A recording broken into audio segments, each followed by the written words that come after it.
వి gold trusted gold buyers తాకట్టులో ఉన్న మీ బంగారాన్ని విడిపించి ఈ రోజు ఉన్న మార్కెట్ ధరకే కొనబడును. ఇప్పుడే కాల్ చేయండి.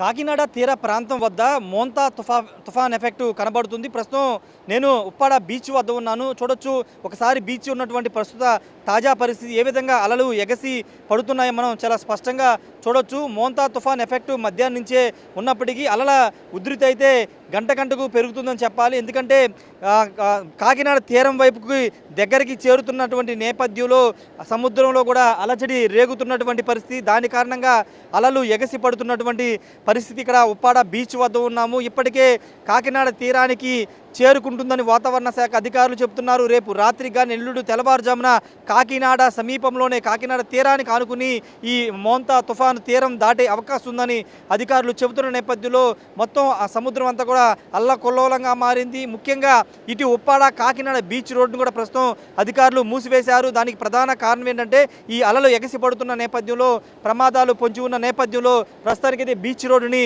మూసివేశారు. రాకపోకలను కూడా నిషేధించారు. పూర్తిగా కాకినాడ తీరం అంతా కూడా ప్రస్తుతం ఇదే విధంగా ఉంది. ఎక్కడికక్కడ మత్స్యకారుల్ని పునరావాస కేంద్రాలకు తరలిస్తున్నారు. మరోవైపు ఇక్కడ కాకినాడ తీరానికి సంబంధించి మత్స్యకారులు వేటకి వెళ్ళొద్దని ఇప్పటికే 2 రోజుల ముందు చెబుతున్నారు. ఈ నేపథ్యంలో మత్స్యకారులు లోపల వేటకు వెళ్ళి ఎవరుంటే వాళ్ళని కూడా త్వరగా చేరుకోవాలని కూడా ఇప్పటికే సూచిస్తున్నారు. ప్రస్తుతానికైతే మత్స్యకారులు ఎవరు సముద్రం వేటలు లేరని అధికారులు అయితే చెబుతున్నారు. కానీ ప్రస్తుతానికి ఇక్కడ ఉప్పాడ బీచ్ వద్ద అయితే అలల ఉధృతి ఎక్కువగా కనబడుతుంది. ఒకసారి మనం విజువల్స్ చూడొచ్చు ఏ విధంగా తాకిడి మనకి కనబడుతుందో చూడవచ్చు. మొత్తం మోంతా ఎఫెక్ట్ దాదాపు 3 రోజుల పాటు ఉంటుందని అధికారులు చెప్తున్నారు. తీరం దాటే ముందు తీరం దాటిన తర్వాత కూడా దీని ప్రభావం కనబడుతుందని చెప్తున్నారు. ఈ మధ్య కాలంలో మోంతా తుఫాన్ అంటే ఇంత ఎఫెక్ట్ ఉన్నటువంటి తుఫాను రాలేదని, ఆంధ్రప్రదేశ్కి రాలేదని అధికారులు కూడా చెబుతున్న నేపథ్యంలో కింద గ్రామ స్థాయి నుండి రాష్ట్ర ముఖ్యమంత్రి స్థాయి వరకు దీని మీద ప్రత్యేక ఫోకస్ పెట్టి ప్రజలకు ఎలాంటి ప్రాణ నష్టం, ఆస్తి నష్టాన్ని తగ్గించే విధంగా చర్యలు తీసే విధంగా ఎప్పటికప్పుడు సమీక్షలు నిర్వహిస్తున్నటువంటి సిచ్యువేషన్ కనబడుతుంది. ఎక్కడ కూడా నరుమానవుడు ఎవరు కూడా ఈ బీచ్ సమీప ప్రాంతాల్లో లేరు. మరోవైపు ఇక్కడ ఉప్పాడతో పాటు ఈ కాకినాడ తీర ప్రాంతాల్లో ఉన్నటువంటి మత్స్యకారులను ఎప్పటికప్పుడు సురక్షిత ప్రాంతాలకి పునరావాస కేంద్రాలకి తరలిస్తున్నటువంటి పరిస్థితి. రేపు ఉదయం నుండి వాతావరణం ఇంకా పూర్తి స్థాయిలో మారిపోబోతుందని అధికారులు చెబుతున్నారు. ఎందుకంటే దీని ప్రభావం ఇంకా రేపు ఉదయం నుంచి ఎక్కువగా ఉండే అవకాశం ఉందని చెప్తున్నారు. కాబట్టి రేపు ఉదయం నుండి ప్రజలు అప్రమత్తంగా ఉండాలి, ఇళ్లకే పరిమితం కావాలని చెబుతున్న నేపథ్యంలో ప్రస్తుతం ఈ కాకినాడ సముద్ర తీరం వద్ద ఉన్నటువంటి తాజా పరిస్థితి మీరు చూస్తూ ఉన్నారు. ప్రస్తుతానికైతే మోంతా ఎఫెక్ట్ ప్రారంభమైంది. అటు కోస్తా ప్రాంతాలు, అటు తిరుపతి దగ్గర నుంచి నెల్లూరు, ప్రకాశం, గుంటూరు, అదేవిధంగా కృష్ణా, ఉమ్మడి పశ్చిమ గోదావరి, తూర్పు గోదావరి, అదేవిధంగా ఇటు విశాఖపట్నం వరకు దీని ప్రభావం కనబడుతుంది. శ్రీకాకుళంలో కూడా దీని ప్రభావం కనబడుతున్న నేపథ్యంలో ప్రజలు అప్రమత్తంగా ఉండాలని చెబుతున్నారు. సముద్రం వేటకు వెళ్ళొద్దు, సముద్రం వద్దకు అసలు పర్యాటకులు కానీ ఎవరు వెళ్ళకూడదని చెబుతూ ఉన్నారు. ఎందుకంటే కార్తీక మాసం స్నానాలు చేస్తామని చాలామంది చెబుతూ ఉంటారు. కాబట్టి అలాంటి భక్తులు ఎవరు కూడా సముద్ర స్నానాలు చేయడం కానీ సముద్రం వద్దకు వెళ్ళడానికి కానీ చేయొద్దంటూ అధికారులు సూచిస్తున్నారు. ఎప్పటికప్పుడు అధికారులు ఇక్కడ ఈ బీచ్ ప్రాంతంలోనూ అదేవిధంగా సముద్ర తీర ప్రాంతాలు ఎన్డీఆర్ఎఫ్, ఎస్డీఆర్ఎఫ్ బృందాలతో ఎప్పటికప్పుడు భద్రతను నిర్వహిస్తున్నారు. ఎవరైనా తెలియక వచ్చిన వాళ్ళని తిరిగి వెనక్కి పంపిస్తున్నారు. మొత్తం కూడా హై అలర్ట్ ప్రకటించిన నేపథ్యంలో ప్రస్తుతం మోంతా ఎఫెక్ట్ ప్రారంభమైన నేపథ్యంలో ప్రజలు అప్రమత్తంగా ఉండాల్సిన అవసరం ఉందని అధికారులు అయితే చెబుతున్నారు. చూడాలి మరి రేపు దీని తీవ్రత చాలా ఎక్కువ స్థాయిలో ఉంటుందని చెబుతున్న నేపథ్యంలో సముద్రం కూడా అల్లకొల్లంగా మారే అవకాశం కనబడుతుంది. తీరం దాటే ముందంటే రేపు సాయంత్రానికి చాలా ఉధృత పరిస్థితి ఈ కోస్టల్ బెల్ట్ మొత్తం కూడా కనబడుతుందని అధికారులు చెబుతున్న నేపథ్యంలో ప్రజలందరూ అప్రమత్తంగా ఉండాలని చెబుతున్నారు. ఎందుకంటే గతంలో హుదూద్ తుఫాను చూసాం, తర్వాత తిత్లీ లాంటి తుఫాను చూసాం, పెతాయ్ లాంటి తుఫాను ఇక్కడే కాకినాడ సమీపంలోని కాట్రేని కోన వద్ద తీరం దాటినటువంటి సందర్భంగా కూడా చూసాం. కాబట్టి ఇప్పుడు వాటన్నిటికంటే ఎక్కువ ప్రభావం చూపించే తుఫానుగా దీన్ని చెబుతున్న నేపథ్యం దాని ప్రభావం కూడా ఎక్కువగా ఉంటుందని చెబుతున్న నేపథ్యంలో ప్రజలు చాలా అలర్ట్గా ఉండాలని చెప్తున్నారు. నిత్యావసరాలు సమకూర్చుకోవాలని చెప్తున్నారు. కరెంటు సదుపాయం లేకపోయినా ఇబ్బందులు లేకుండా చూసుకోవాలి, ముందస్తు జాగ్రత్తలు తీసుకోవాలని చెబుతున్న నేపథ్యంలో ప్రస్తుతానికైతే కాకినాడ సముద్ర తీర ప్రాంతం అంతా కూడా అల్లకొల్లోలంగా మారింది. ప్రజలెవరు కూడా ఈ ప్రాంత సరిహద్దులకు కూడా రావద్దని అధికారులు అయితే చెబుతున్నారు. Camera person Srinivas, Rajesh, big TV, Uppada తీర ప్రాంతం నుండి. మోంతా తుఫాన్ ఎఫెక్ట్ కారణంగా కాకినాడతో పాటు మొత్తం కోస్తా ప్రాంతాల్లో భారీ వర్షం కురుస్తుంది. ఈ నేపథ్యంలో ప్రస్తుతం కాకినాడలోని ఉప్పాడ వద్ద మనం ఉన్నాం. ఇక్కడ మత్స్యకారుల్ని తరలించే కార్యక్రమం కొంత ఇబ్బందికరంగా మారింది. ఎందుకంటే స్థానికంగా ఉప్పాడ బీచ్ సమీపంలో ఉండే మత్స్యకారులు ఎవరు కూడా బయటికి పునరావాస కేంద్రాలు రావడానికి ఇష్టపడట్లేదు. ప్రస్తుతం ఇక్కడ కొంతమందిని ఎన్డీఆర్ఎఫ్ బృందాలు అడిగి చూశాయి. వాళ్ళు రావడానికి బయట పునరావాస కేంద్రాలు రావడానికి ఇష్టపడట్లేదు. వాళ్ళకి ప్రత్యేక ఆటోలు ఏర్పాటు చేసినప్పటికీ వాళ్ళంతా కూడా ఇళ్లలోనే ఉంటామని చెబుతున్నారు. ఇళ్లలోకి బయటికి రావాల్సింది వీళ్ళంతా కూడా కోరుతున్నారు. ఒకసారి ఎన్డీఆర్ఎఫ్ బృందాలు వెళ్ళి వాళ్ళతో మాట్లాడించే ప్రయత్నం చేస్తున్నారు, కానీ ఎవరు కూడా బయటికి రాని సిచ్యువేషన్ అయితే ఉప్పాడ వద్ద ఉంది. చాలామంది మత్స్యకారులు ఇప్పటికే పునరావాస కేంద్రాలకు తరలి వచ్చారు, కానీ చాలామంది మత్స్యకారులు మాత్రం బయటికి రావడానికి ఆసక్తి చూపట్లేదు. మాకు ఈ తుఫాన్లు సాధారణమే, ఇవి మేము ఎప్పుడూ చూస్తూ ఉంటామని చెబుతున్నారు. కొంతమంది ఎన్డీఆర్ఎఫ్ సంబంధించినటువంటి సిబ్బంది వాళ్ళంతా కూడా ఆటోలు తీసుకొచ్చి వాళ్ళని ఇక్కడ ఆటోలో తరలించాలని చూసినప్పటికీ ఎవరు కూడా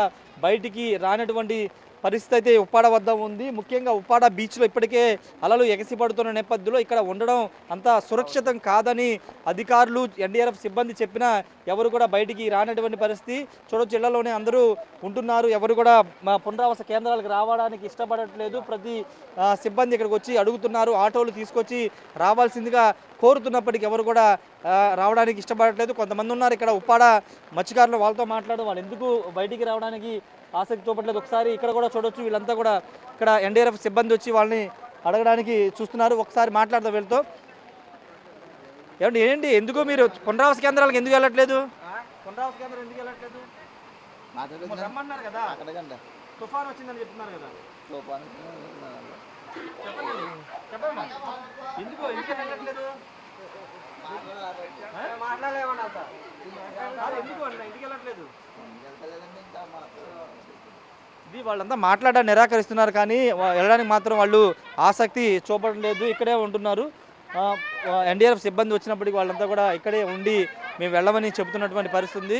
మరికొంతమంది ఇక్కడ మత్స్యకారులు ఉన్నారు, ఎందుకంటే మోంతా తుఫాను ప్రభావం చాలా ఎక్కువగా ఉంటుందని చెబుతున్న నేపథ్యంలో అందరూ కూడా ఇక్కడే ఉంటున్నారు. ఒకసారి మాట్లాడదాం. ఏంటి వెళ్ళట్లేదండి? ఎన్డీఆర్ఎఫ్ వాళ్ళు వచ్చి మిమ్మల్ని పునరావాస కేంద్రాలు తీసుకెళ్తాం రమ్మని ఆటోలు కూడా పెడుతున్నారు, మీరు వెళ్ళట్లేదండి? పెడతారండి, ఒక పూట 2 పూటలు ఉంటామండి.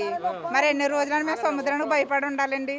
మొన్న ఒకసారి తుఫాన్ వచ్చిందండి, మీకు ఇల్లు ఇచ్చేస్తాం, ఇల్లు రాసేస్తాం, అలా ఇలాగని ఇంటింటికి వచ్చి రాసుకున్నారండి.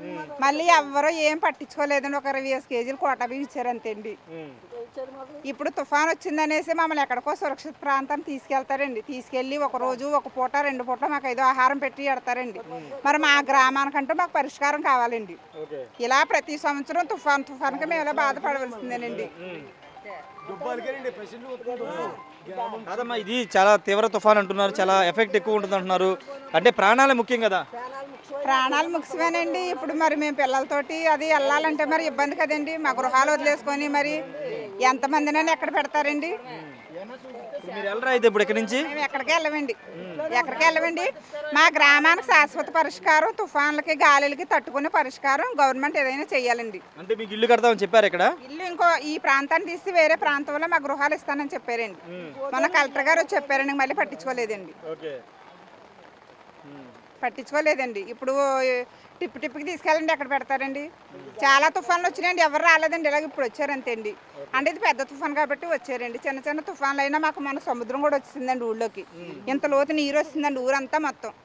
అలాంటి టైంలో కూడా ఎవరో తీసుకెళ్ళలేదండి. ఇప్పుడు వచ్చారమ్మంటే మేము ఎలా వస్తామండి? రావండి. మీ గురించే కదా ఆలోచించి చెప్పి తుఫాన్ తగ్గే వరకు అయితే మా గ్రామం అంతా ఊపిపోయి చిన్న పిల్లలకు కూడా చాలా నీరసాలు కూడా వచ్చేసినాయండి. పిల్లలందరికీ కూడా జ్వరాలతో పడిపోయారండి. రోడ్ల మీద ఉండి అన్ని కాసుకున్నా సరే ఎవరు మమ్మల్ని ఏం పచ్చి చేయలేదండి.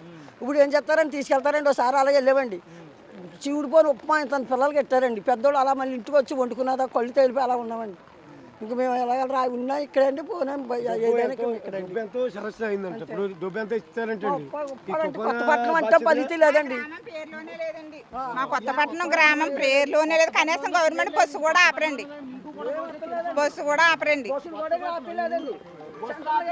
ఇది ఇక్కడ ఉన్నటువంటి స్థానిక మత్స్యకారులు చెప్తుంది. గతంలో కూడా చాలాసార్లు ఇక్కడికి చాలాసార్లు పునరావాస కేంద్రాలు తీసుకువెళ్ళారు, కానీ ఎక్కడ కూడా మాకు అక్కడ సరైన సౌకర్యాలు కల్పించట్లేదు చెప్తున్నారు. ఒకసారి వాళ్ళతో మాట్లాడదు. ఏంటి భయ్, ఇప్పుడు మిమ్మల్ని రమ్మని చెప్తున్నారు కానీ మీరేమో వెళ్ళంటున్నారు, ఏంటి? రానోకి ఎలాగ వెళ్తామండి సార్? ఇప్పుడు మునుపు కూడా ఇలాగ ఎన్నో తుఫాన్లు చేస్తున్నారు సార్. ఎన్నో తుఫానాలు చేస్తుంటే ఎప్పుడు కూడా మమ్మల్ని రమ్మని వచ్చేవాళ్ళు ఎవ్వరు లేరండి. మొన్న ఒక తుఫాను చేసింది, ఊరు మునిగిపోయింది సార్. ఊరు మునిగిపోయింది, అలాంటి అప్పుడు కూడా రాలేదు. ఇప్పుడే వచ్చి తీసుకెళ్ళిపోతానంటే ఎక్కడ వస్తారు సార్? శాశ్వత పరిష్కారానికంటే ఏదో ఊరందరూ ఆలోచించుకుంటే మేము ఏదో చేస్తాం, అంతేగాని ఇప్పుడు వచ్చేయండి అంటే ఎంతమంది వస్తారండి? ఇప్పుడు ముందు ఎప్పుడో మాకు తెలియని కాలంలో పెద్దోళ్ళు వెళ్ళారండి సార్. అగో ఇప్పుడు ఆవిడ చెప్పింది కదా, వాళ్ళ కాలంలో వెళ్ళారండి, అది మాకు తెలియదు. ఇప్పుడు అయితే ఈ మధ్యకాలంలో ఎప్పుడు కూడా రాలేదు. ఈ ఊరు గుర్తింపు అన్నది కూడా లేదండి. కనీసం గవర్నమెంట్ బస్సు ఇక్కడ ఆప్ చేయని అంటున్నాడండి. గవర్నమెంట్ బస్సు ఒక 20 మంది 10 మంది బస్సులో ఉన్నా సరే మీ ఊరికాడ ఆప్ చేయమని ఖచ్చితంగా చెప్పేస్తున్నారు సార్. బస్సు కూడా ఆప్ చేస్తలేదు. ఇది అసలు ఇది ఊరు కాదంటున్నారు సార్. కొత్తపట్నం అంటే ఎవరికి తెలియదు అన్నట్టుగానే, కొత్తపట్నం అంటే ఒకప్పుడు మంచి పేరు సార్. ఇది ప్రధానమంత్రి దాకా కూడా అందరికీ కూడా తెలిసిన ఊరు.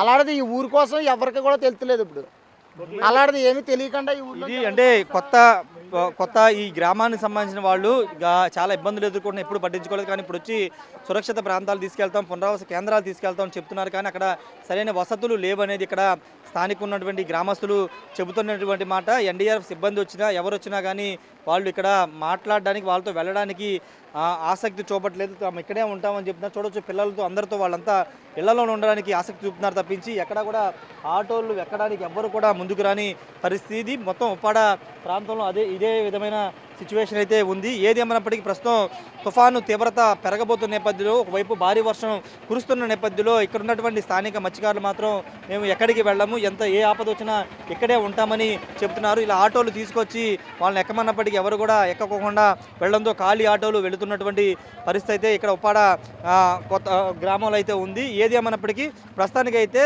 వర్షం భారీగా కురుస్తుంది. మరోవైపు మత్స్యకారులను తరలించే కార్యక్రమం ఒకవైపు చేస్తున్నారు. ఎన్డీఆర్ఎఫ్ బృందాలు సిబ్బంది వచ్చి వాళ్ళని రిక్వెస్ట్ చేస్తున్నారు. రెండమ్మ పునరావాస కేంద్రాలు రండి, అక్కడ అన్ని వసతులు కల్పించాము, ఈ తుఫాను చాలా ఎక్కువ ప్రభావం చూపబోతుందని చెప్పినప్పటికీ ఎవరు కూడా వినడం లేదు. మాకు అక్కడికి వెళ్ళినా సరైన వసతులు ఉండవు, మేము మా ఇళ్లలోనే ఉంటామని ఇక్కడున్న స్థానిక మత్స్యకారులు అందరూ చెప్తున్నారు.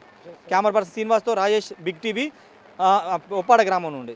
మోంతా తుఫాన్ ఎఫెక్ట్ నేపథ్యంలో కాకినాడ పరిసర ప్రాంతాల్లో ఎన్డీఎఫ్ బృందాలు చేరుకున్నాయి. ముఖ్యంగా మత్స్యకారులకు సంబంధించిన గ్రామాల తరలింపుతో పాటు ఇక్కడ సహాయక చర్యలకు సంబంధించినటువంటి విషయాల్లో ఎన్డీఆర్ బృందాలు చాలా కీలక రోలు పోషించబోతున్న నేపథ్యంలో వాళ్ళంతా కూడా ఇక్కడికి చేరుకున్నటువంటి పరిస్థితి. ప్రస్తుతం కాకినాడ చుట్టుపక్కల ప్రాంతాల్లో భారీ వర్షం కురుస్తుంది. ప్రస్తుతం ఎన్డీఆర్ఎఫ్ సిబ్బంది అంతా కూడా ఇక్కడ చేరుకున్నటువంటి దృశ్యాలు మనం చూస్తున్నాం. ప్రస్తుతం పిఠాపురం సంబంధించిన ఉప్పాడ గ్రామంలో ఇదంతా ఎన్డీఆర్ఎఫ్ సిబ్బంది అంతా చేరుకున్నారు. ప్రస్తుతం వాళ్ళతో ఒకసారి మాట్లాడదాం. ఎన్ని బృందాలు వచ్చాయి, ఏంటి, ఎలాంటి చర్యలు తీసుకోబోతున్నారు, వాళ్ళతో ఒకసారి మాట్లాడించే ప్రయత్నం చేద్దాం.